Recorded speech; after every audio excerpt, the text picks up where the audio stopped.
La semaine dernière, Ulrich et Jürgen, deux membres éminents de la BCE, la Banque Centrale Européenne, ont publié un magnifique torchon. Un blog, un article de blog. Évidemment, ils sont sérieux, ils sont en costume, en costard cravate. Il faut les prendre au sérieux, sauf que ils n'ont rien compris. Mais alors, rien compris à ce qu'est Bitcoin. Je vais donc dans cette vidéo prendre quelques extraits choisis et les débunker avec vous, vous expliquer ce qu'est une monnaie, tout simplement, ce qu'est la valeur, de quoi parle-t-on lorsqu'on parle de création de richesse. Car finalement, pas grand monde ne comprend de quoi il s'agit, et je prétends avoir un prisme, un biais, je n'ai pas la vérité, mais un angle d'attaque intéressant. Première citation, je vous l'affiche en anglais et je vous fais la traduction. Même si j'ai un magnifique accent Texas du Sud, encore une fois, je préfère vous le traduire et vous l'expliquer en français. Donc, le 10 janvier, la Securities and Exchange Commission des États-Unis a approuvé les fonds négociés en bourse au comptant pour Bitcoin. Pour ses disciples, l'approbation formelle confirme que les investissements en Bitcoin sont sûrs et le rallye précédent est la preuve d'un triomphe inarrêtable. Nous ne sommes d'accord avec aucune de ces affirmations et réitérons que la valeur de Bitcoin est toujours de zéro, tout simplement. Alors, déjà, qu'est-ce que la valeur? De quoi parle-t-on lorsque on parle de création de richesse? Ulrich, Jürgen, asseyez-vous, je vais vous l'expliquer. Lorsque l'on essaie d'aller à la racine de nos activités humaines, qu'est-ce que nous faisons? Qu'est-ce que nous produisons? Je vous le dis, nous produisons des biens et des services. Donc la valeur, les créations de richesse correspondent soit à des biens, soit à des services qu'un humain, qu'un groupe d'humains est capable d'effectuer. La question qui vient donc est quel est le sous-jacent de nos activités humaines? Eh bien, il y en a deux, le temps et l'énergie. L'utilisation de notre temps, et on ne dépense pas l'énergie, on transforme l'énergie, mais pour simplifier, on va parler d'une dépense énergétique. Nous dépensons du temps et de l'énergie pour créer des biens ou des services. Et devinez quoi? L'humain ne sait pas stocker son temps et son énergie. Il ne sait pas stocker ses dépenses utiles de temps et d'énergie. Évidemment, on peut dépenser son temps et son énergie à ne rien faire. Vous me regardez, mais voilà, vous ne faites pas rien. Vous enregistrez et vous captez de la valeur. Regardez, elle arrive comme ça. Elle est projetée. Et donc, comme nous ne savons pas stocker ces deux ressources élémentaires, fondamentales, nous avons inventé, l'humanité, nous avons inventé un outil qui représente ces deux valeurs. L'outil monétaire représente donc une dépense de temps et d'énergie utile des hommes. Et pour se le transférer, pour remplir la fameuse fonction aristotélicienne de moyen d'échange, fonction essentielle, finalement les deux autres sont plus des conditions ou des options supplémentaires comme la réserve de valeur. Par exemple, nos monnaies fiat ne remplissent plus ce rôle sur le long terme. On voit bien qu'on augmente de façon trop conséquente la masse monétaire et qu'elles ne sont plus un bon véhicule pour transporter la valeur dans le temps. L'or, en revanche, a gardé cette fonction de réserve de valeur. Par contre, elle n'est plus vraiment utilisée comme unité de compte. Je ne sais pas vous, mais si vous possédez votre appartement ou votre maison, vous n'avez pas payé, vous n'avez pas le moindre idée d'ailleurs, je pense, de son prix en or. On pourrait le faire, mais ce n'est plus du tout utilisé. Pourtant, l'or est toujours considéré comme une monnaie, même par Ulrich et Jürgen. Ils me l'ont confirmé à la BCE, c'est bon, l'or c'est encore une monnaie. Et donc, ces trois fonctions n'expliquent pas la monnaie. La meilleure façon de comprendre l'outil monétaire est par le prisme de l'énergie et du temps. Et cet outil a besoin d'un support. Car comme encore une fois, on ne peut pas stocker notre temps et notre énergie dépensée, il nous faut un support, quelque chose pour le représenter. Et pendant des millénaires, ce support était physique. On a eu des pointes de flèche, des coquillages, le blé, d'où l'expression « est-ce que t'as pas du blé ?» Et évidemment, le bimétallisme avec l'or et l'argent, il y en a eu d'autres, mais pendant des millénaires, le support de notre outil monétaire était physique. Or, de façon plus moderne, ce support s'est digitalisé. Je ne dis pas est en cours de digitalisation, il est déjà digitalisé. Plus de 90% de la masse monétaire juste de l'euro n'est qu'une ligne, n'est qu'une inscription sur un ordinateur, n'est plus qu'une ligne de code. Même le papier est une sorte de digitalisation. La valeur nominale, on dit, est supérieure à la valeur intrinsèque. Le papier ne vaut rien, c'est ce qui a écrit dessus, c'est l'écriture dessus qui représente la valeur, qui représente finalement, encore une fois, une dépense de temps et d'énergie utile d'un homme. Et donc ce que nous vivons actuellement est un changement profond, une révolution même technologique, sur le support digital de nos monnaies. Car dans le monde des monnaies fiat, l'écriture sur l'ordinateur est contrôlée par des humains. Et malheureusement, Ce pouvoir est bien trop grand pour être confié à des hommes qui, à terme, tôt ou tard, finissent par en abuser. On a plein d'exemples dans l'histoire, car lorsque vous créez de l'argent, ou lorsqu'encore une fois, vous arrivez à multiplier le support monétaire par la simple volonté, les gens en face de vous vont l'accepter comme s'il provenait d'une véritable dépense de temps et d'énergie. Ils vont l'accepter sur la confiance qu'il a accumulée. Et c'est avec le temps, à force d'abuser de ce pouvoir, que les gens se détournent de la mauvaise monnaie et vont chercher à se protéger avec des actifs réels. C'est ce que nous vivons actuellement. Nous vivons très probablement une fuite devant la monnaie. Les gens préférant posséder de l'immobilier, des actions, de l'or, des métaux précieux et ou des cryptos, plutôt que de conserver leur cash, leur monnaie fiat, qui ont des masses monétaires qui ont complètement crevé le plafond. Et Bitcoin dans tout ça, j'y viens. Reprenons sur le livre de compte. Vous comprenez que le livre de compte de nos banques centrales a été décorrélé de toute dépense de temps et d'énergie.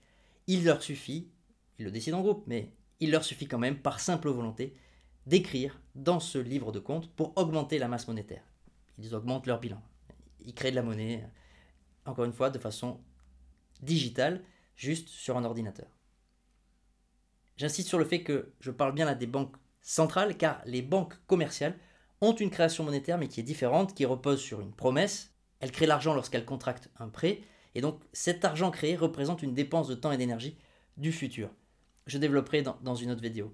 Là, pour l'instant, reconcentrons-nous sur Bitcoin, car Bitcoin concurrence la monnaie des banques centrales, que j'ai appelée la monnaie originelle, et qui représente une dépense de temps et d'énergie des hommes du passé. C'est en ça d'ailleurs que le système fiat est très performant, car avec l'outil monétaire fiat, ils arrivent à contrôler les dépenses de temps et d'énergie du passé et du futur. Enfin, outil, encore une fois, extraordinaire, pouvoir extraordinaire. Les mecs pètent un plomb, c'est normal, ils pètent un plomb. On en vient au livre de compte et à l'écriture. Dans Bitcoin, le livre de compte est public. Il est décentralisé, vous le savez tous. Mais qui écrit ? Qui a le droit d'écrire Monsieur A, il a 10 bitcoins, Monsieur B, il en a 7 ? Ce sont les mineurs. Et comment un mineur est autorisé à écrire, à valider les transactions ? Il peut le faire lorsqu'il a apporté une preuve de travail. Qu'est-ce que cette preuve de travail ? C'est une preuve de dépense de temps et d'énergie utile. Car pour le faire, il va déjà faire un investissement. Aujourd'hui, c'est une activité industrielle. Allez regarder l'interview de Thomas Charbonnel qui mine notamment en Afrique. Très intéressant, mais ça montre que c'est une activité industrielle. Il y a l'investissement en machines, l'investissement en compétences, car il faut des gens pour la logistique, pour le transporter, pour le mettre en place. Et enfin, ce qui fait peur à tout le monde, la dépense énergétique, la dépense électrique. Ces mineurs achètent de l'électricité pour la convertir en calcul numérique pour faire tourner les logiciels Bitcoin. On en revient à ma dépense de temps et d'énergie. Bitcoin, le logiciel Bitcoin, a réintroduit une dépense de temps et d'énergie utile pour certifier l'écriture comptable de son livre de compte, public, décentralisé, etc. Et personne ne peut décider par simple volonté d'augmenter le nombre de Bitcoin ou de les donner à ses copains s'il n'en possède pas les clés privées, s'il ne possède pas la souveraineté de ces Bitcoins. Et donc, deux choix pour Ulrich et Jürgen. Soit ils n'ont rien compris à l'outil monétaire, soit ils se moquent de nous. Je vous laisse décider, je vous laisse me dire ce que vous pensez dans les commentaires. Moi, je penche pour le cynisme. Je pense qu'ils se moquent de nous. Oui. Sans problème. Dans ce monde où tout est inversé, c'est un guignol avec des lunettes qui vous explique ce qu'est la monnaie, alors que les mecs en costume à la Banque Centrale Européenne qui sont payés je ne sais pas combien de centaines de milliers d'euros par an, là je pense qu'on est en centaines de milliers d'euros par an, sont payés pour faire du FUD, Fear, Uncertainty and Doubt. Ouais, là j'ai pris un petit accent de Miami. On les salue quand même. Si vous êtes débutant et que ce sujet vous intéresse, n'hésitez pas à me confier votre mail, vous aurez 2 vidéos exclusives qui vous permettront de découvrir les réalités monétaires de notre monde.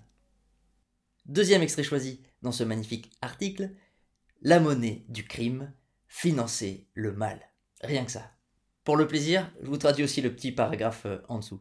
Comme le soulignent souvent les critiques, une utilité clé offerte par la crypto est le financement du terrorisme et de crimes comme le blanchiment d'argent et les logiciels de rançon. La demande pour cet avantage infâme est grande et croissante. Il n'y a donc non seulement aucun bénéfice, aucune vertu à Bitcoin ou aux autres crypto-monnaies, mais en plus, elles servent le crime, le terrorisme et le blanchiment d'argent. Attaquons-nous donc à ces deux sujets, le blanchiment et l'utilisation criminelle des cryptoactifs. Tout d'abord, le blanchiment. C'est pas moi qui vais parler, je vais faire parler et je vais vous montrer les résultats d'une enquête du Trésor américain. Cette enquête date de 2022 et s'intitule National Money Laundering Risk Assessment. Je vous mettrai d'ailleurs tous les liens en description si vous voulez aller les consulter et vérifier par vous-même. Je vous en prie, allez-y, faites-le. Ce rapport nous apprend que le blanchiment d'argent s'effectue en grande majorité par le réseau fiat, par l'utilisation notamment de cash. Les plus grandes cash machines de la planète sont certaines banques criminelles, évidemment, toutes les banques ne blanchissent pas de l'argent, mais le volume en quantité et en masse passe par des banques et également par le cash. Pour vous donner un ordre d'idée, et donc je vais lire une traduction encore d'un passage de cette étude, les organisations de trafic de drogue se montrent de plus en plus à l'aise avec les marchés du darknet et l'utilisation d'actifs virtuels pour blanchir des fonds. Bien que la taille et la portée des profits générés par la drogue sur le darknet et blanchis via des actifs virtuels restent faibles en comparaison des ventes de rue au détail en espèces. En cash, les ventes mondiales sur les principaux marchés du darknet semblent être restées modestes par rapport aux ventes globales de drogue illicite. Par exemple, entre 2017 et 2020, les ventes liées à la drogue sur les marchés du darknet s'élevaient à environ 315 millions de dollars annuellement, soit environ 0,2% du total estimé des ventes annuelles au détail de drogue illicite, combinées aux États-Unis et dans l'Union européenne. Nos fameux cryptoactifs représentent donc 0,2% de l'argent blanchi du trafic de drogue. 0,2%. Je peux dire sans crainte que si on stoppait intégralement tout le blanchiment sur les crypto-monnaies, le trafic de drogue ne s'en porterait pas vraiment plus mal. 0,2%, c'est insignifiant. Et pourquoi ce n'est pas plus? Parce que les crypto-monnaies ne sont pas adaptées à la criminalité. Notamment Bitcoin. Tout est enregistré. Rien n'est falsifiable. Le fameux livre de compte, vous ne pouvez pas revenir et modifier les pages, en arracher quelques-unes d'ailleurs. Tout est inscrit sur la blockchain. Et donc au moment où, lorsque vous faites un virement, par exemple, de crypto à fiat, lorsque vous souhaitez revenir dans les tuyaux fiat, si votre identité arrive à être adossée aux fameuses clés publiques, à votre numéro, en gros, sur la blockchain, à ce moment-là, le FBI peut débarquer chez vous, enfin, si ça représente des sommes importantes, et si vous avez des activités criminelles. Ce qui ne choquera personne. C'est pour cette raison que les cryptoactifs sont très peu utilisés pour le crime. Voici un graphique de la dernière étude de Chainalysis. Étude donc datant de 2024, qui a été reprise d'ailleurs par nos deux compères de la BCE, mais ils n'y trouvent pas les mêmes éléments. Le tableau que je vous montre actuellement montre le pourcentage de transactions considérées comme criminelles en prenant tous les réseaux. Et donc vous voyez bien qu'en plus de 2022 à 2023, il y a une diminution du pourcentage même d'utilisation de ces réseaux pour des causes criminelles. Nous sommes aujourd'hui à 0,34% de transactions considérées comme criminelles sur tous les réseaux. Deuxième tableau, vous voyez bien que, et l'article en fait mention, il montre une augmentation des transactions illicites de 2021 à 2022. Oui, mais regardez, il y a une diminution de 2022 à 2023. Et ça, ils ne le précisent pas dans l'article. Non, ils disent bien que 2022 est une augmentation de 68% par rapport à l'année précédente. Oui, mais il y a une diminution de 2022 à 2023. Donc, ils ont choisi leur extrait comme je suis en train de choisir les miens. Toujours de la même façon, ne me croyez pas sur parole, allez vérifier par vous-même et faites-vous votre propre avis. Mais ce qui est sûr, c'est que nos amis de la BCE ont un avis partial. Cet article n'est que dénigrement, exagération de mauvais points qui existent. Évidemment qu'il y a des transactions criminelles dans les crypto-monnaies. Le nier serait stupide. Mais la très très grande majorité des criminels utilisent le cash et utilisent le système fiat. Ça, c'est factuel. Ça, c'est se rapprocher de l'exactitude. La vérité, personne ne la détient. Pour conclure, ne vous laissez pas avoir par des institutions qui se sentent probablement menacées par ce changement technologique de nos outils monétaires. J'en reviens à la base. Bitcoin amène avec lui toute cette connaissance, tous ces questionnements autour de l'outil monétaire qui juste là étaient réservés à un petit groupe de gens qui ont eu tendance, comme dans les siècles précédents, à abuser de ce pouvoir de création monétaire et qui ne veulent surtout pas en être responsables. Je conclurai là-dessus. L'inflation, pour moi, la meilleure définition de l'inflation est une augmentation de la masse monétaire. Et cette augmentation de la masse monétaire peut conduire à une augmentation des prix. L'inflation que nous vivons aujourd'hui, dans le sens l'augmentation des prix que nous constatons chaque jour, est d'abord et avant tout monétaire. est d'abord et avant tout secondaire à des décisions humaines. Et ces gens, et notamment Madame Lagarde, ne vous le dira jamais comme ceci, et elle ne vous demandera jamais votre avis sur la politique monétaire, mais seulement sur la couleur des billets. That is my signature, but that is your money. You should have a say about how a banknote looks like. We have selected a few options, and you should participate in our survey so you can tell us what you like and what you don't like about the themes that we have selected. Thank you.